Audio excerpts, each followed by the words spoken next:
bali mga kawangi, ito na po yung ano, nandito na po yung rescue ng Beltranco. Na-rescue na po kami at para makapagtuloy-tuloy na po kami sa pagbiyahe. So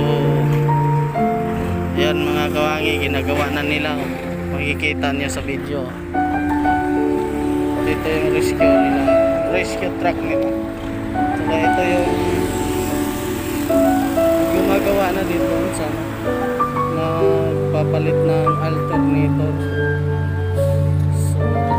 So salamat sa Diyos at nagbiyahe na kami ulit dito. Umaambon pa dito mga kawangi, umaambon. So para makapagtuloy-tuloy na kami. Ayun pinapalitan ng alternator.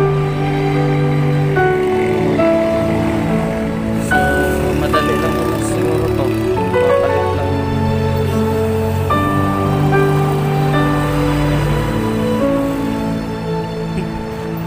Wala na naman. So ikot tayo dito. Okay, salamat at nakakaalis na rin. Sige.